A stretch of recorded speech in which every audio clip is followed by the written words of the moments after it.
Salut! Alors, moi, j'écris des histoires pour les grands enfants et pour les adolescents, des romans. Mais là, j'ai essayé pour la première fois d'écrire quelques petites histoires comme des petits poèmes pour les enfants de 5 ans, 6 ans, 7 ans, qu'on doit leur lire à haute voix.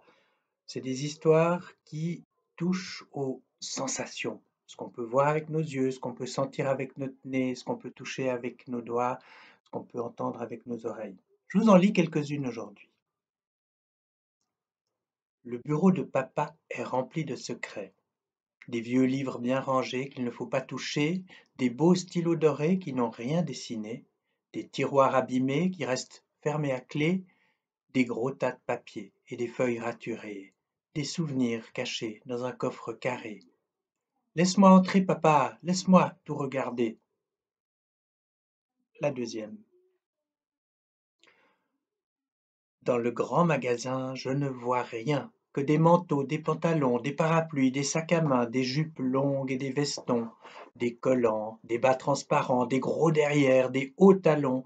J'ai envie de m'enfuir, partir très loin. J'en ai assez, maman. Viens, on s'en va.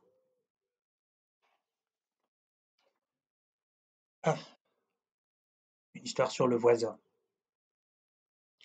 Le voisin a des poils qui lui sortent des narines, un immense spaghetti enroulé sur la tête. Ses dents sont jaunes et brunes en forme de cacahuètes, ses grosses mains violettes comme des aubergines. Quand je le vois devant l'entrée, je file tout droit vers l'escalier.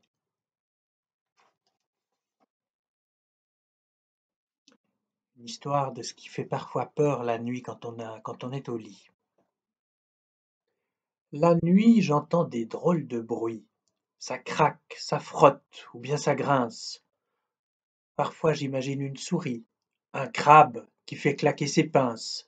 Mais moi, je suis le petit prince, je n'ai pas peur, pas de souci. Je pète, je rote au fond du lit, je rêve que je suis endormi.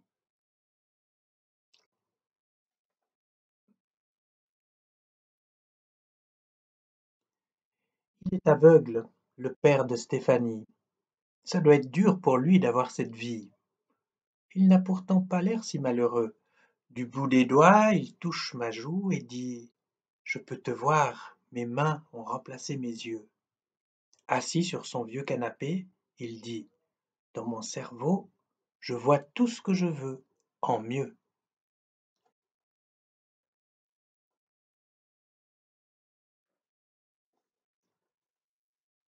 Une histoire de ce qu'on peut entendre. Je pose la tête contre le sol pour entendre la musique des voisins. Cette chanson, je la connais très bien. Le début, qui file au galop, me fait des frissons dans le dos. La fin, triste comme un sanglot, me serre le cou et pique ma peau. À chaque refrain, je sens que je m'envole. Je pars, loin de l'école. Ah, une histoire d'odeur, de nez. Avec mon nez, je sens l'odeur de mon papa dans les toilettes de la maison. C'est une drôle d'odeur qui pue et qui sent bon. Elle se mélange avec le parfum du savon. Je fais descendre mon pantalon. Il n'y a plus qu'à pousser très fort pour faire caca. Allez, je vous en fais une toute petite dernière. Où est-ce qu'elle est? Au magasin. Dans le supermarché, ils ont tout entassé. Des robots, des fusées, des châteaux en Lego, des trains téléguidés, des pistolets à eau, des maisons de poupées, des immenses animaux, des camions de pompiers, des tenues de héros. Impossible de trouver une idée de cadeau. Il n'y a rien pour jouer, que des trucs de bébé. Voilà, j'espère que ça vous a fait plaisir, aux petits et aux grands, et un petit message pour les grands, les parents, les enseignants, tous ceux qui s'intéressent aux livres.